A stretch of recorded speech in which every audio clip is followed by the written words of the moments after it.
Okay, so I don't know if anybody knows this, but or if anyone has the answer, but are these like custom dipped and like they just choose like if you don't pick a color? Because like I never pick the color with this, and like it's set up perfectly to match like with the rest of my art. I thought that was a really nice touch that they did.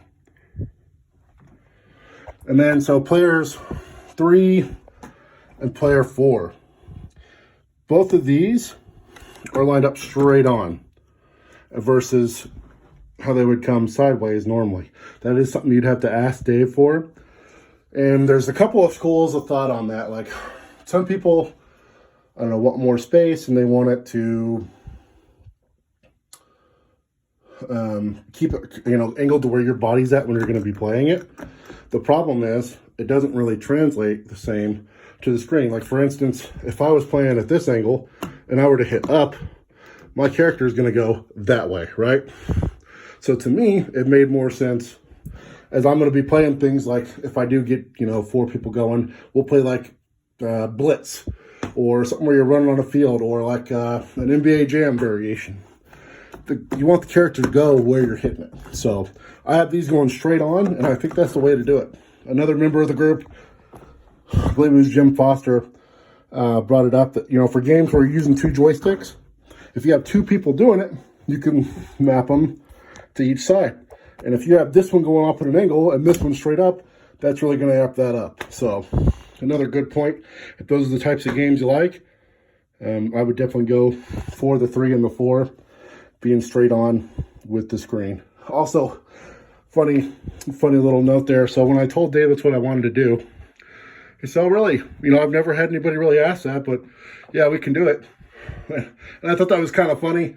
And then I, asked again to make sure, and he's like, "Oh yeah, no one ever does that, but we sure can."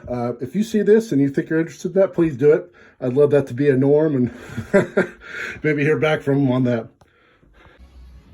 And this would be my get, courtesy of Orpeg Electronics. This thing is pretty sweet. Of the guns that are available from there that I've seen, the specialty ones anyway, not just your stock run-of-the-mill, but the specialty ones, this is probably the second best. The Time Crisis gun has got a kick on it because it just has better hardware for it. But basically what makes this awesome and the Time Crisis is this chamber slides when you pull the trigger. And you can actually set the speed that it does it and kind of the rhythm as well.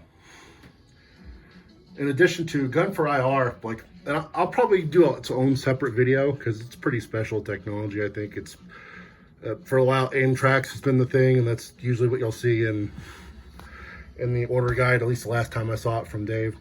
But definitely ask about Gun for IR. I know they do installation. It was only like $100. Let me show you kind of what it is. If you want that put behind your glass or up in here professionally, which I would recommend because it's a lot of work. If you're a dummy like me that has no clue how to do it, that would be what you want to do. By the way, as a testament to how accurate it is, once I got it set up already, and I want to be clear, I've already had it set up, and this is why it probably works. See, I don't have my bottom one set up. I didn't even realize that had fallen down, and it was still accurate. I had a friend over, didn't even notice. Still super accurate.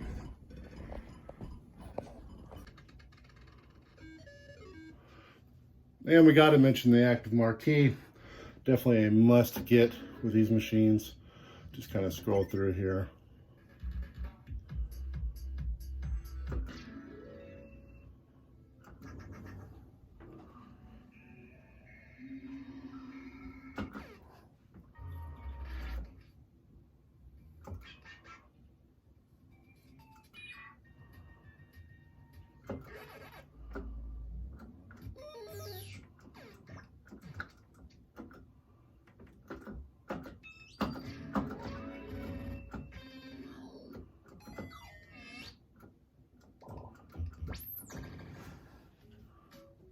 I know this one is a group favorite.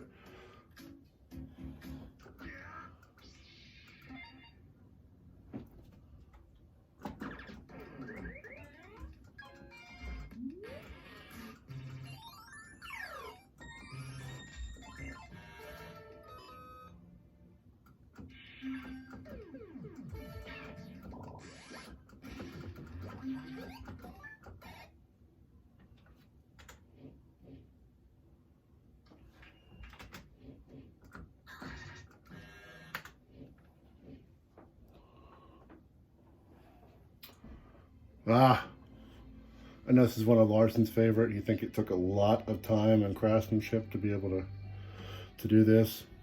Some of Horton's best work. That's what I hear. I don't know. I couldn't do anything with these, but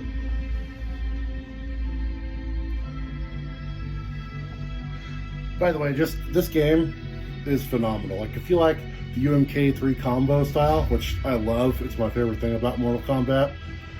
Like this has tutorials in here to show you how to do them. It gives you the exact buttons, so you can almost even go in and practice in this and go play on UMK3. That's something I do a lot because I've always wanted to be able to do the combos, but never knew how to do it. And you know, not a worry now. Got my own Megacade at home. Pretty crazy.